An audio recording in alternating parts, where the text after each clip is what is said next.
Hello, എല്ലാവർക്കും ചാനലിലേക്ക് സ്വാഗതം. നമ്മളിന്ന് പറയാൻ പോകുന്നത് impostor syndrome. What is impostor syndrome? നമ്മുടെ കഴിവുകൾക്ക് നേരെയുള്ള നമ്മുടെ സംശയങ്ങളെയാണ് ഇമ്പോസ്റ്റർ സിൻഡ്രോം എന്ന് പറയുന്നത്. നമുക്ക് സെൽഫ് ഡൗട്ട് ഉണ്ടാവുക, നമ്മുടെ കഴിവുകളെ കുറിച്ചുള്ള ഡൗട്ട്, നമ്മൾ ശരിക്കും അതൊരു നമുക്ക് കഴിവുണ്ടോ അല്ല നമ്മളൊരു പ്രകടനമാണോ എന്നുള്ള നമ്മുടെ കഴിവുണ്ടായിട്ടും നമ്മളെ കഴിവുകളെ കുറിച്ച് നമുക്കുണ്ടാകുന്ന സംശയങ്ങളാണ്.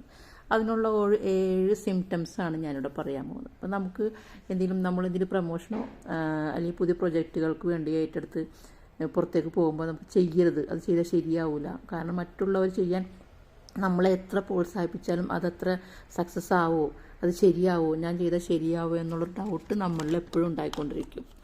2, നമ്മളിങ്ങനെ നമ്മുടെ ഡിഗ്രിയും പുതിയ ഡിഗ്രിയും സർട്ടിഫിക്കറ്റൊക്കെ എടുക്കും നമ്മുടെ ഇത് വർദ്ധിപ്പിക്കാൻ വേണ്ടിയിട്ട്.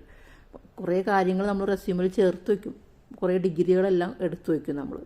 3ാമതായിട്ട് നമ്മളെപ്പോഴും വർക്ക് ഹോളിക്കായിട്ട് മാറും. 4ാമതായിട്ട് നമ്മൾ വന്നത് എപ്പോഴും നമുക്ക് പെർഫെക്ഷൻ ആയിരിക്കും. എല്ലാ കാര്യം എന്ത് കാര്യം ചെയ്യുമ്പോൾ പെർഫെക്ഷൻ വേണം എന്നുള്ളൊരു ചിന്തയായിരിക്കും. പിന്നെ വന്നതാണ് എത്ര തന്നെ ഇതുണ്ടായാലും പെർഫെക്ഷൻ ഉണ്ടായാലും വർക്ക് ഹോളിക്കായാലും നമ്മൾ മാറ്റി വയ്ക്കും. പ്രോക്രാസ്റ്റിനേഷനാണ് നമ്മളിൽ ഉണ്ടാവുന്നത്. പിന്നെ വരുന്നൊരു സിംറ്റമാണ് നമ്മുടെ ഇൻ്റർണൽ വോയിസ്. നമ്മുടെ ഉള്ളിൽ ഇരുന്നിട്ട് ഒരു ഫേക്കാണ്, നമ്മൾ നമ്മൾ ശരിയാവില്ല, നമുക്ക് പറ്റില്ല എന്നുള്ളൊരു ഇൻവോയ്സ് നമ്മുടെ ഉള്ളിൽ എപ്പോഴും ഉണ്ടായിക്കൊണ്ടിരിക്കും.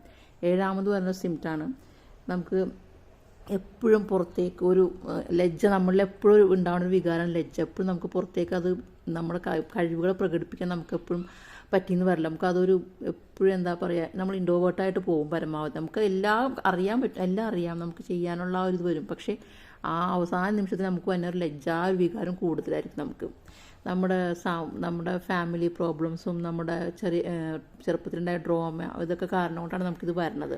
പല കാരണങ്ങളും ഉണ്ട്. നമ്മളുടെ ഒരു അപകർഷതാബോധം വളരാനുള്ള കാരണം നമ്മുടെ ജീവിത സാഹചര്യങ്ങളൊക്കെ. അതിന് വേണ്ട തെറാപ്പികളെല്ലാം കറക്റ്റ് സമയത്തിന് ഒരു സൈക്കോളജിസ്റ്റിൻ്റെ അണ്ടറിൽ പോയി കൊടുക്കുകയാണെങ്കിൽ അത് ഓക്കെ വരും. നമുക്കൊരു മെൻറ്ററും കൂടി ഉണ്ടെങ്കിൽ, സ്റ്റുഡൻസിന് കൂടുതലും മെൻറ്ററും കൂടി ഉണ്ടെങ്കിൽ അത് ഓക്കെ ആക്കി എടുക്കാൻ സാധിക്കും.